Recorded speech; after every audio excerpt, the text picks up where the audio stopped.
دیکھو باغی بن کے شادی کرو, باغی بن کے نکاح کرو, کر کے بتاؤ سوسائٹی کی ایسی کی تیسی. اگر سورس آف انکم نہیں ہے تو اس نیت سے کمانا شروع کرو کہ شادی کروں گا, اللہ مدد کرے گا. کسی چیز میں آر محسوس نہ کرو. ٹماٹر کی ریڈی لگانی ہے اور ریڈی لگا لو, اللہ دیکھنا کیسی برکت دے گا. آپ کا ایک وقت پہ ٹماٹروں کا بزنس ہوگا, سمجھ رہے ہو. اور رکشا چلانا ہے, رکشا چلاؤ. نکاح کو فوکس کرو. نکاح کرنے والوں کے ساتھ اللہ نے مدد کا وعدہ کیا.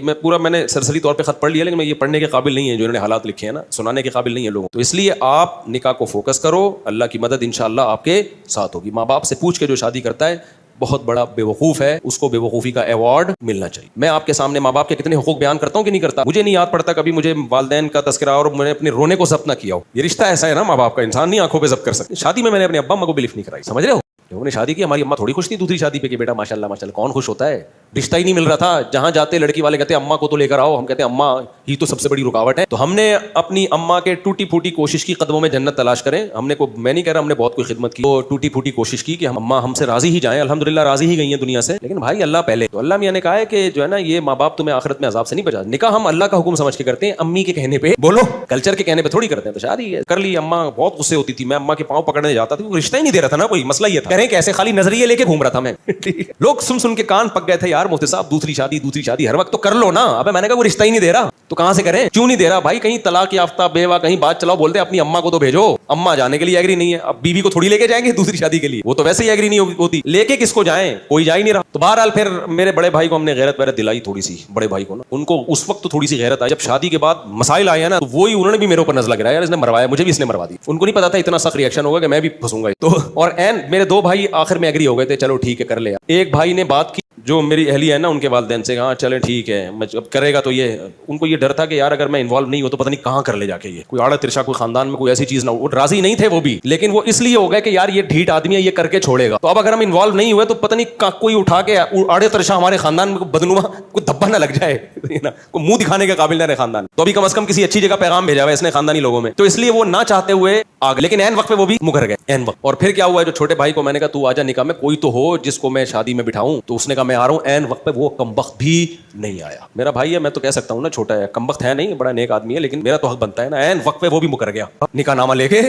لڑکی والے کہہ رہے ہیں کسی کو تو لے کر آؤ بھائی, ہم لوگ خاندانی لوگ ہیں, ایسے تھوڑی ہوتا ہے. الحمدللہ بڑے میرے سسرال بہت اچھے لوگ ہیں, وہ بھائی کسی کو تو لے کر آؤ بیٹا, ہم نے ایسے کبھی نہیں, ایسے رخصتی ایسے نہیں ہوتی. تو میں کیا کس کو لے کر آؤں. 2-4 دوست میں نے ادھار پکڑے کہیں سے. ہر شخص ڈر رہا تھا کہ یار ہم بھی پٹیں گے بیٹا تیرے سے, رشتے دار سارے یار ہم پہ بھی بلی آئے گی. سب سے پہلے سوال ہوگا شادی میں گیا کون کون تھا. تو 2-4 پھر رہ گئے تھے, ان کو اتنی بد دعائیں ملی ہیں نا بعد میں, اتنی. ان کے جب بھی اب تک کوئی مسئلہ ان کے ساتھ ہوتا ہے نا, کہتے ہیں دیکھا جو کرو گے وہ بھرو گے. اب تک ان کو اتنا نہیں دیا. تو اس موقع پر پھر ہماری اماں راضی نہیں تھی. ہم نے کہا کوئی بات نہیں یار, اماں کی ویلیو ہے ہمارے دل میں, لیکن اللہ پہلے ہے بھائی. 15 دن کے بعد اماں کو پتا چلا. میں جب اپنے گھر آیا تو مجھے گھر کی مستورات کے رونے دھونے کی ایسے آوازیں آ رہی تھی جیسے گھر میں کسی کا جنازہ. میری والدہ بھی رو رہی ہیں, سب بہنیں بھی رو رہی ہیں. ہائے یہ کب شادی ہوئی ہے یار. چلو بیوی روئے سمجھ میں آتا ہے, اس پہ سوکن آئی ہے نا, سارے ہی رو رہے ہیں.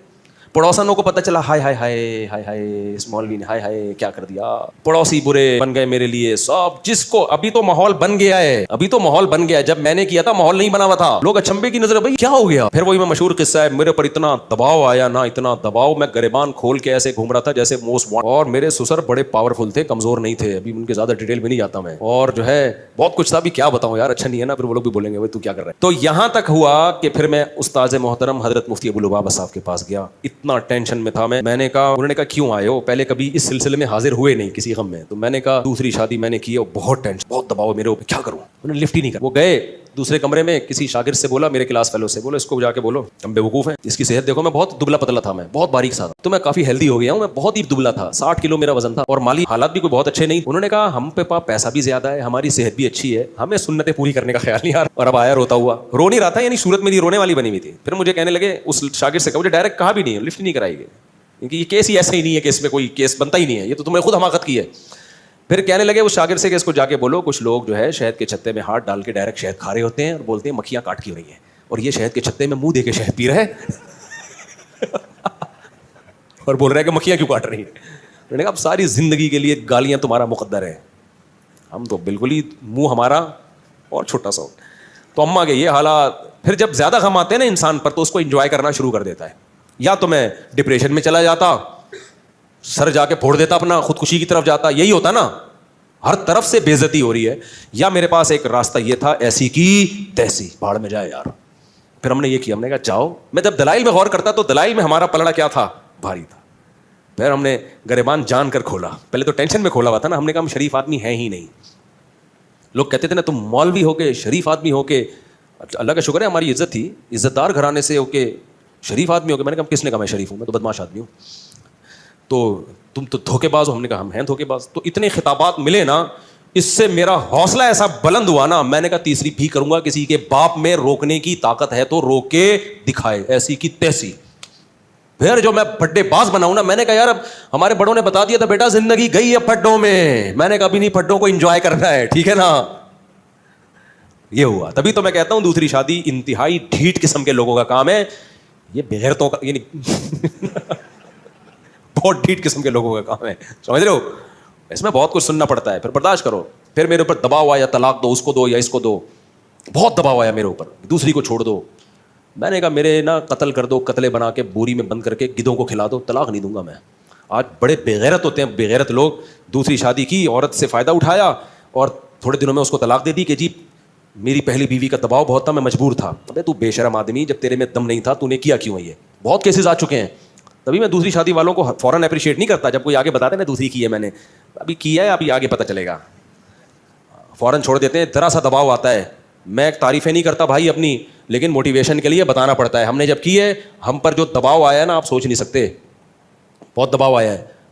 تو میں نے کہا کہ مجھے یہ میرے الفاظ ہیں, آپ بھی سیکھ لو. میں نے کہا چاپ مجھے قتل کرو, چاپڑ لے کے بوٹیاں بنا کے کوؤں کو کھلا دو, یہ ہو سکتا ہے, طلاق نہیں ہوگی. اب غلط کیا صحیح کیا کر لیا, بس سب کہہ رہے تھے غلط کیا, میں کہا تو چلو اس پہ مشورہ کریں گے, غلط کیا کہ صحیح کیا ہے کر لیا. اب یہ ریورس نہیں ہوگا یہ عمل, سمجھ رہے ہو, اب یہ عمل ریورس نہیں ہوگا. تو ایسے دھماکے کرنے ہیں تو کرو بھائی, ورنہ جیسے تمیز سے بیٹھے ہوئے ہو نا ایسے زندگی گزارو. لیکن خدا کی قسم اس ٹینشن کا اپنا مزہ ہے یار. اتنا مزہ آ رہا تھا نا گریبان کھول کے, ادھر جا رہا ہوں, وہاں گالیاں سننے کو ملی, ادھر آ رہا ہوں. تو اس سے اتنے فائدے مجھے زندگی میں حاصل ہوئے, اتنا کانفیڈنس. پھر میں نے کہا تیسری کروں گا, پھر پھڈے. ابھی میرا بیٹا مجھے کہہ رہا ہے ابا میری شادی کر دو, زبان سے نہیں کہہ رہا, ادھر ادھر سے اشارے کروا رہا ہے. تو میں نے پتا کیا کہا ہے, میں کر دوں شادی, مجھے کوئی وہ نہیں ہے, میں بچوں کی شادی بر وقت کرنے کا قائل ہوں. ہاں میں لوگوں سے یہ کہتا ہوں کہ بچے میں اگر ذرا سا بھی خطرہ ہے نا کہ باپ پہ بوجھ بنے گا, پھر اپنے خرچے پہ نہیں کرو. کیونکہ بعض بچے ابا کے خرچے پہ کر کے پروڈکٹ ہر سال آتی رہے گی ان کی, وہ سارے خرچہ کون اٹھائے گا, وہ اپنی ذمہ داری نہیں اٹھاتے. تو پھر ایسے میں ماں باپ کو کبھی ترغیب نہیں دیتا کہ اپنے خرچے پہ بیٹوں کی شادی کرو. ہاں بیٹا سمجھدار ہے, آپ کو پتا ہے کہ یہ اپنی ذمہ داریاں پوری کرے گا, ابھی بے روزگار ہے, کل روزگار لگ جائے گا, تو پھر باپ کو چاہیے کر دے. لیکن مسئلہ میرے ساتھ ایک یہ آ رہا ہے کہ یار اگر میں اپنی بہو ابھی اسی گھر میں لے آؤں اور ساس بہو کے جھگڑے ہو گئے شروع, تو اپنے جھگڑے تو انسان نمٹا سکتا ہے, دوسروں کے نہیں نمٹا سکتا. تو پھر میں اپنے بارے میں بولتا ہوں تیرا کیا ہوگا کالیا, یعنی میرا کیا ہوگا کالیا.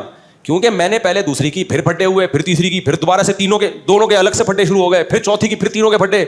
اب میں جا کے میری زندگی تھوڑا سکون میں آئی ہے, پھڈے مڈے ختم ہوئے, اب میں بہوؤں کے پھڈے شروع کر دوں.